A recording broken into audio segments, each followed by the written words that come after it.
Hello, my friends. Today we have a lot of important information, so make sure you watch this video until the end. Let's start with the Kursk direction, where unfortunately there is not much good news, as Russian forces are successfully pushing back the Ukrainian forces.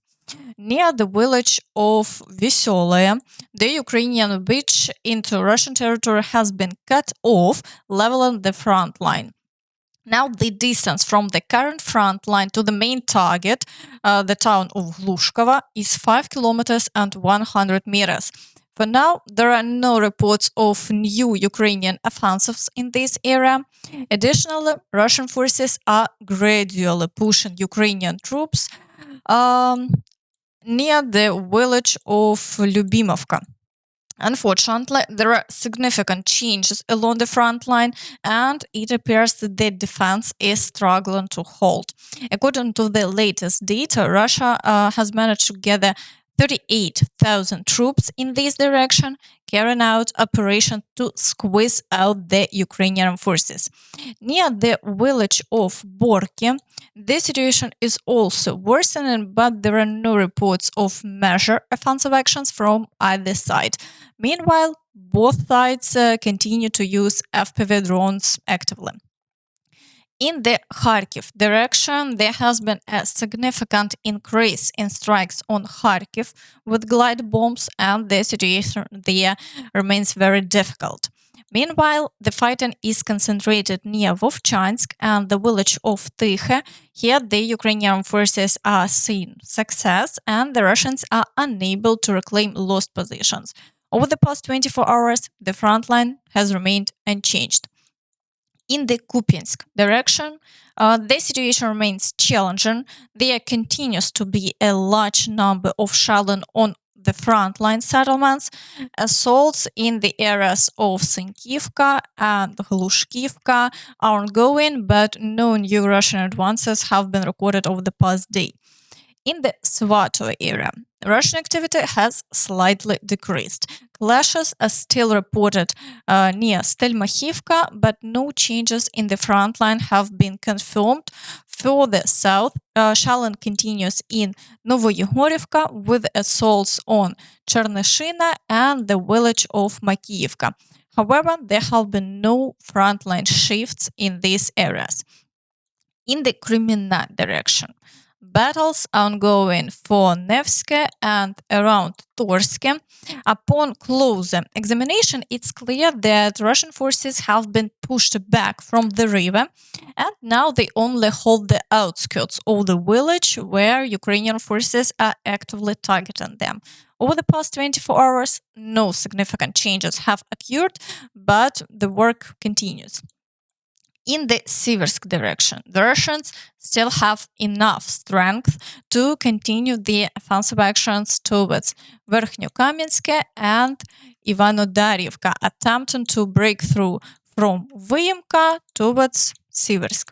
However, all attacks are being repelled and no changes in the front line have occurred over the past day. In the Chasiv Yar direction, the Russians are still trying to advance in the areas of Ivanivske and Kurdyumivka, mainly across the fields. Ukrainian forces report that the Russians have decreased their activity, conducting small-scale assaults with a few soldiers at a time. Ukrainian FPV drones are successfully neutralizing these attempts, and no new gains have been made by the Russians. In the Toretsk direction, the situation has worsened slightly. There have been periodic small successes for the Russians, and today battles are taking place near Nelipivka, Sherbinivka, and Toretsk, with shelling continuing at maximum intensity. However, Ukrainian forces have repelled all attacks in the past day, and the front line remains unchanged. In the Pokrovsk direction, Russian activity remains high. Shelling of Pokrovsk continues, and reports indicate that around 11 p.m. yesterday, the Russians struck TV tower with a drone, and footage of this accident has surfaced online. The Russians are still attempting to storm Myrolubivka and Vozdvizhenka, aiming to reach the Mirnograd-Kostiantynivka highway. Despite the road not being used for some time, the Russians believe that gaining control of it could be beneficial. As a result, they continue to expand significant resources in these assaults. But Ukrainian forces have successfully repelled them, and the front line in this direction has remained stable for weeks. Further south, the situation is slightly worse. The Russians are advancing towards the northern part of Hrodivka, where fighting is ongoing. Additionally, they are pushing from Krasny Yar towards Mykolaiivka. Battles are taking place near Novohrodivka, Marinivka, and attempts are being made to break through to Tsukurene. While there have been no official confirmations of a Russian breakthrough near the flag heap, Ukrainian sources reported a successful counterattack near Marinivka, close to Svatove, yesterday evening. In the Kurakhove direction, the situation remains very challenging. The Russians are not sparing any resources as they attempt to break through near Katerinivka and the village of Kostiantynivka.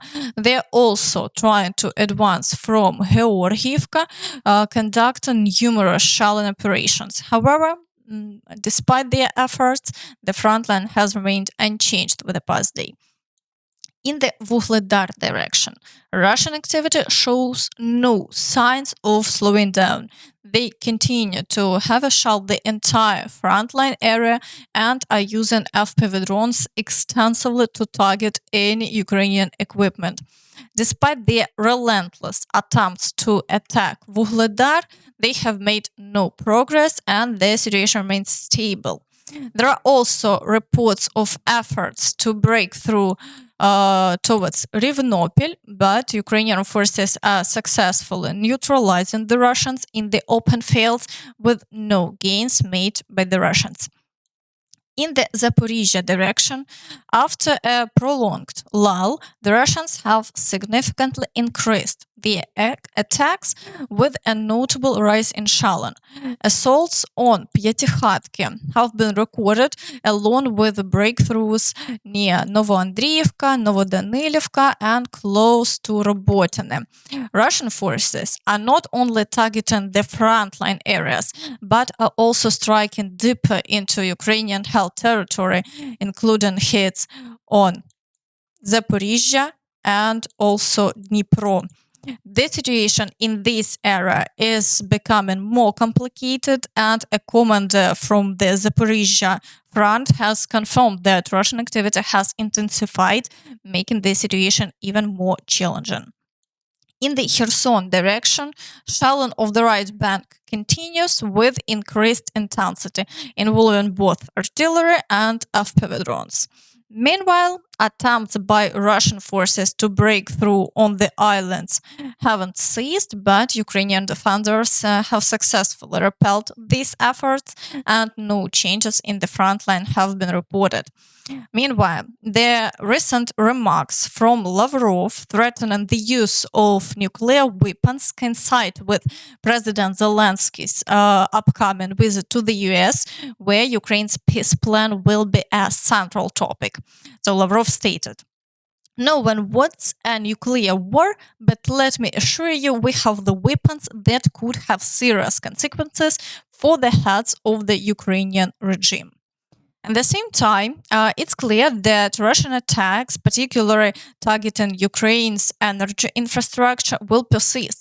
In the midst of this, European Commission President Ursula von der Leyen announced a €35 billion loan to Ukraine as part of the G7 commitments to support the country. The European Commission will provide Ukraine with a €35 billion loan, von der Leyen confirmed. Zelensky shared how these funds will be used.